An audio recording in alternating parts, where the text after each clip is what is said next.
Hey, Steve here. So excited. Steve Kim Show episode number 257. The much anticipated November stats are in, and as usual, I got your numbers and your stats. Let's get right into it. So back in October 2023 in Toronto, we had just over 1,800 sales against just over 7,800 active listings.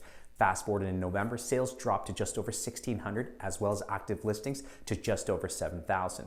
In York Region in October 2023, we had just over 840 sales against just over 3,400 active listings. Sales dropped slightly to just over 790 as well as active listings to now just over 2,900. Now, months of inventory. We've been talking about this since the very first Steve Kim Show. Months of inventory is really about supply and demand. In a balanced market, we hover around 4 to 5 months of inventory. So back at Toronto, again, across all housing types, in October 2023, we're hovering around 4.3 months of inventory. So very much in certain pockets of Toronto, a balanced market, as well as some markets in Toronto have actually turned into a buyer's market. Fast forward in November, months of inventory creep up just a little bit to now 4.4. In York Region, we went from 4.1 months of inventory. Check this out, in November, we dropped to 3.7 months of inventory.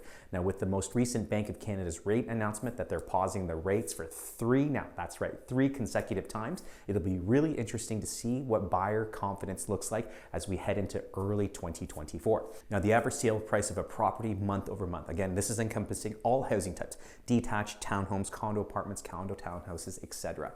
In October 2023, in Toronto was trading just over $1.127 million. Fast forward in November, is now trading on average just over $1,050,000. In York Region, an average property in October was trading just over $1.29 million, and not too much of a change. And in November is now trading in the upper $1.28 million range. Now, year-over-year price changes. This is a really, really important number to pay attention to, just to get perspective on what's been happening throughout the entire year, year over year. So back in November 2022, an average property in Toronto was trading at $1,050,000, and like I shared with you now, is now trading just over $1,050,000, $1,051,000 to be exact. Now, that is really equating to not much of a price change at all year over year. And if you think about that number, that should really be an aha moment. Despite the many, many rate hikes we've had this past year, the average price of a property has not dropped like crazy like we've heard in the media. It's actually stayed relatively the same year over year.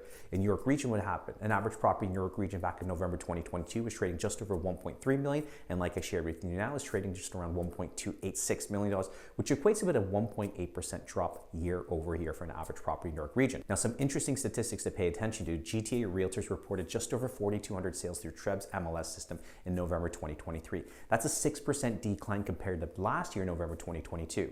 Now, over the same period, the number of new listings was up by 16.5%, and on a seasonally adjusted monthly basis, sales edged up compared to October 2023, while new listings were down around 5.5%. Now, inflation and elevated borrowing costs have taken their toll on affordability, obviously. This has been no more apparent than in the interest rate sensitive housing markets. Now, however, it does appear relief is on the horizon. Bond yields, which underpin fixed rate mortgages, have been trending lower, and an increasing number of forecasters are anticipating that the Bank of Canada could begin cutting rates as early as the first half of 2024. Now, these lower rates will help alleviate affordability issues for existing homeowners and those looking to enter into the market. Anyways, I hope you found these numbers and this information useful. If you have any questions whatsoever, feel free to give me a call, send me a text, shoot me over a DM or an email. As always, be kind of one. Take care.